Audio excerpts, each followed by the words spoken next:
Using 2 bags of rice, let's make party jollof rice. For 500 people, we'll be cooking 2 bags of rice. Now, I have 2 different bags of rice here. So because of that, we'll be cooking them differently. I'll be using 1 basket of tomatoes, and half of it is the pepper that we also use. Half basket of onions, just like half of this as well. 25 kg of bell peppers as well. I'm also using 2,200 gram of tomato paste, and I'm using about 4 of it for this 100 gram rice. About 25 pieces or tubers of ginger, 5 big bulbs of garlic, thyme, bay leaf, nutmeg, and butter. Every other thing that we'll be adding, or any other thing we'll be adding to this, we'll definitely let you know. So first, we're going to start with cleaning the meat. Yes, for our meat, we actually had half cow, and after cleaning, we're going to light up our cooker and start cooking. Meat in the pot. So first, we're going to add our ginger and garlic that has been blended, and to that we'll add some seasoning powder, then the thyme.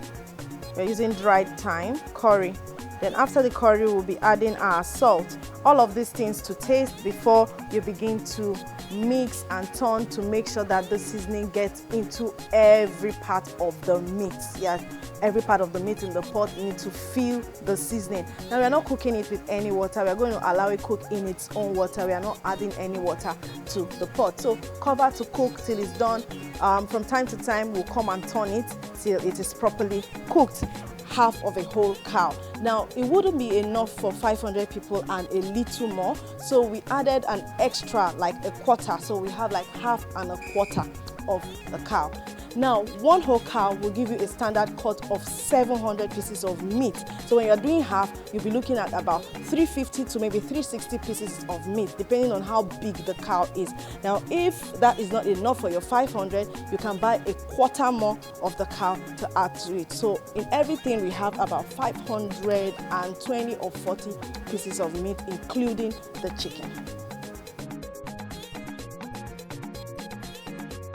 The tomatoes, onions, pepper, and tatashe was taken to the roadside to blend. This is no blending for any home blender. You have to take it to Mama Ngozi or Yari Sikat or Mama Danjuma down the road to blend for you, except you have the bigger machines, then you can blend it in your house. If you don't, you have to take it there because it's quite much. It's been blended, and here it is. To cook and fry everything, we'll be using 25 liters of oil and a half of it. This is to fry the meat, fry the tomatoes and pepper and all of that.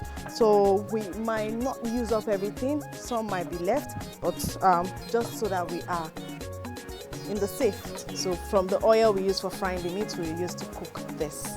So just get these ones done, and we'll go inside to rest to start again at dawn.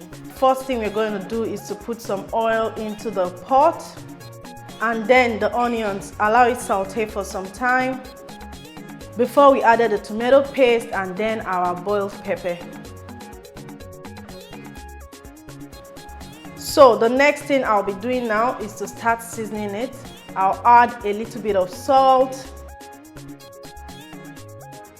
I'll be adding some nutmeg too, and the curry powder, and some extra spice for party jollof rice.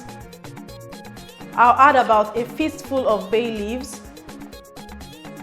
I am going to stir on this and my chicken seasoning.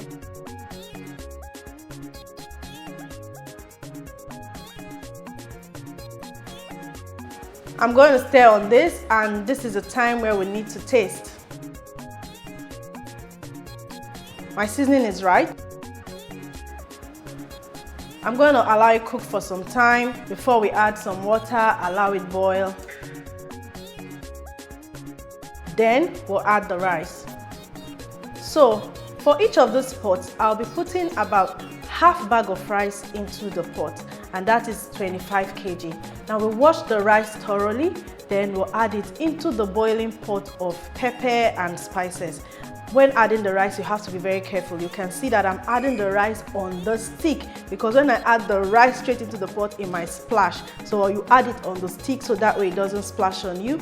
You have to stir very well to make sure that you get the rice from the underneath. This is the best time to stir on your rice.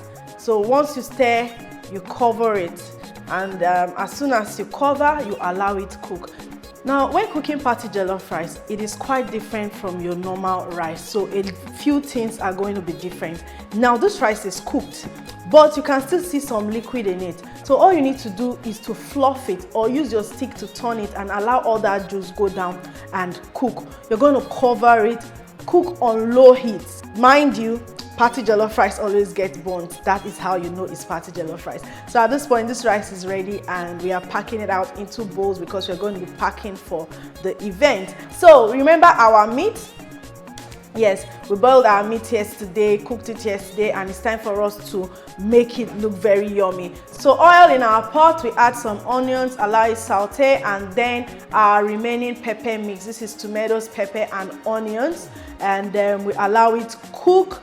Cook very well, add some salt, add some seasoning powder, curry, like everything, thyme, everything you need for stew, and we begin to add the meat. Now we're going to allow the meat cook because we want it to be very, very juicy. We'll be serving it with the rice.